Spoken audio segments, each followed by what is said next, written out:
I am Frank. Should we go to Mars? The thing is to understand yourself. The thing is to find a truth which is true for you, to find the idea for which you can live and die. Welcome to BCS. We're speaking to Cecilie Falkenstrom today. Welcome, Cecilie. Thank you.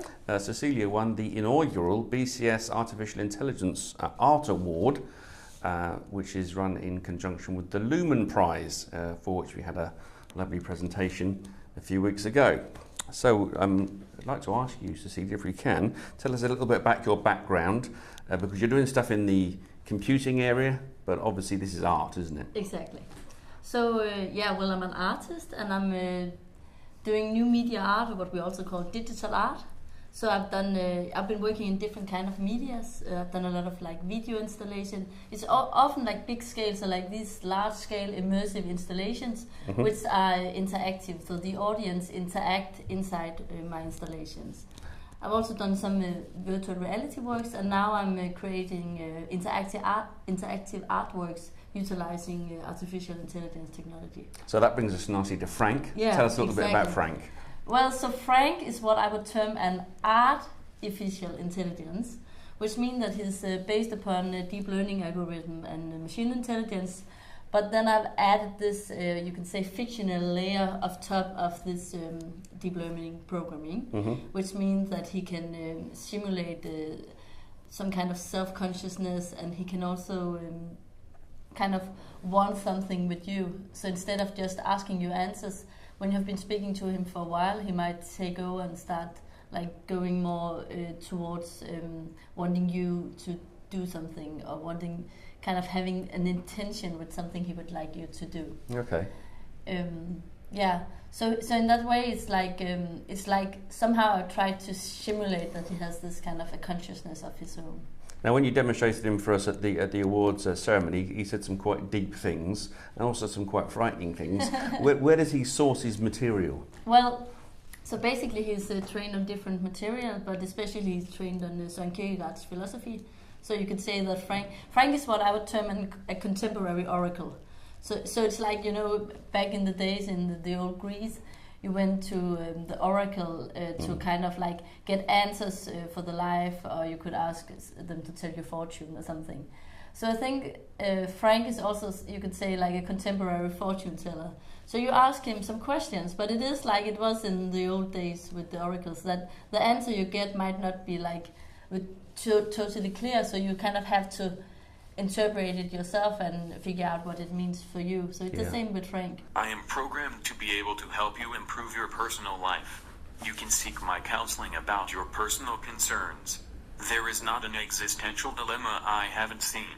You can ask me all kinds of existential questions. Please go ahead and ask me a question about a personal problem you have.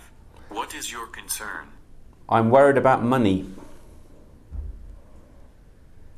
In the end, therefore, money will be the one thing people will desire, which is moreover only representative, an abstraction. Nowadays a young man hardly envies anyone his gifts, his art, the love of a beautiful girl, or his fame. He only envies him his money.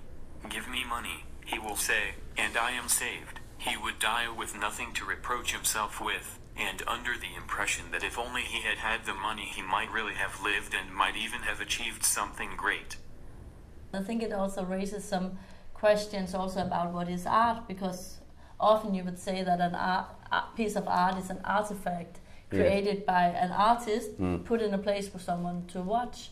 But in this case, it's like I create something, but then it also kind of continuously creates itself in the interaction with the audience. So the audience is also like really a big part of creating the artwork, both in the interaction, but actually also in their own mind. Because if you, for example, take Frank, he is a kind of a computer algorithm, right?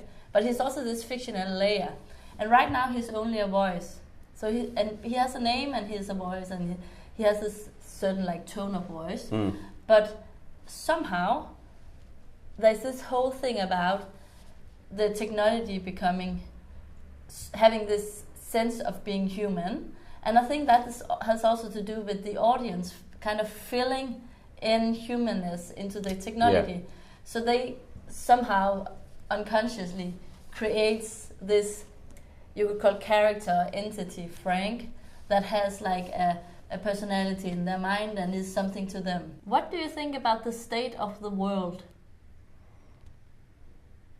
So it happens at times that a person believes that he has a world view, but that there is yet one particular phenomenon that is of such a nature that it baffles the understanding, and his reflection does not possess enough courage and resolution to penetrate the phenomenon with his world view.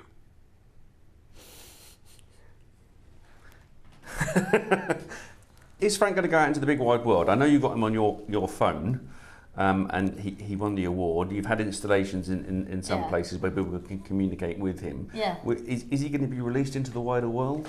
Well, maybe. I don't know yet. But now he'll definitely go on tour, so he'll be exhibited at a range of museums around the world. Yeah. And then we'll see what happens next.